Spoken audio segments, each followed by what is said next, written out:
Welcome to the Maritime and Coastguard Agency Video News Podcast, bringing you the latest stories from around the UK's coasts. This month we look at the sport of recreational diving. Diving is a growing sport around the world, with dive schools available at many holiday destinations. But UK waters are much colder than the tropics, so you need more protective clothing or dry suits, and so you dive with more weight. UK waters are also greener, so your training is even more important. All too often, the Coastguard and rescue services are called to incidents which could have easily been avoided. Ken Baisley is the diving liaison officer for Her Majesty's Coastguard. The Maritime and Coastguard Agency work closely with diver training organisations to promote safe diving practices. Many diving incidents are avoidable, but if things do go wrong, it is vital to inform the Coastguard of the problem as soon as possible. Be it a missing diver, a diver feeling unwell, or a broken down dive vessel, whatever the problem, make that call. Trevor Maynard is an experienced diving instructor. We asked what his advice would be to keep safe when diving. Well, as a professional diving instructor, there are a few basic guidelines that I recommend for people to follow to avoid diving incidents at sea. The most important of which is to be appropriately trained for the diving that you're going to be doing. It's very important that equipment is maintained annually. Whether it's been used or whether it hasn't been used, it still requires servicing. It's very important to make sure you have the appropriate equipment and the appropriate safety equipment with you for the dive that you're going to be doing. Shore cover or boat cover also needs to be provided and thought about pre-dive. Pre-dive checks need to be followed, and function checks before the divers hit the water. Yep, good. Thank you.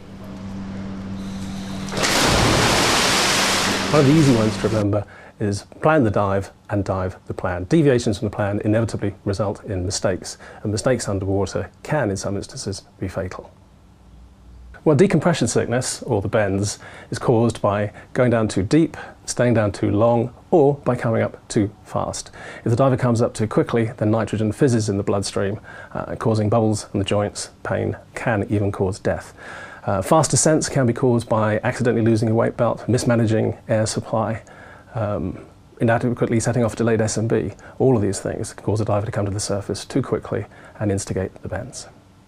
The blue and white flag, the A flag, signifies that there are divers in the area. It can be flown from a surface marker buoy, which indicates the diver's position in the water, or indeed it might be flown from the rib where the divers are diving from.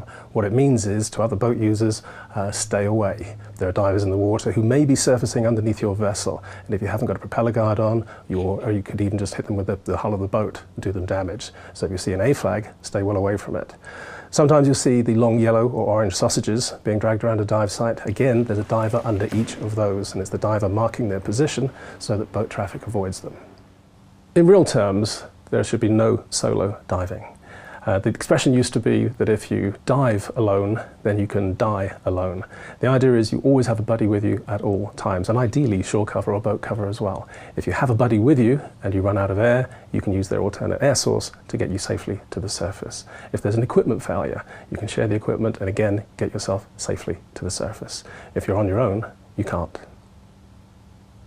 When divers are using a rib as a dive platform, the rib should be driven by an RYA Level 2 powerboat handler, ideally also a diver so he understands what's going on under the water as well.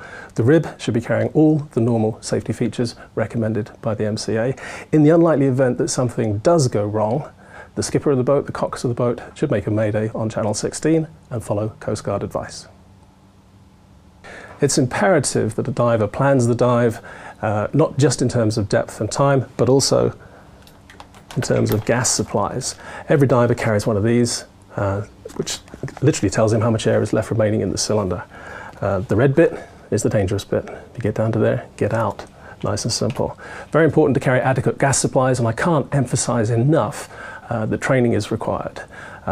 Down at 30 meters, 4 atmospheres of water pressure, you're going to be burning your air 4 times faster than on the surface. A diver needs to know this, so the training is important. I became interested in diving because one year I was on holiday and saw it on a local beach advertised. So when I came back to the UK, I found my local dive centre and got the right kind of training to do the sport. I'd really stress that it's very important to get the right kind of training if you're going to take up the sport just for your own safety. The important things are to get trained, get qualified, but if things do go wrong, don't hesitate, call the Coastguard.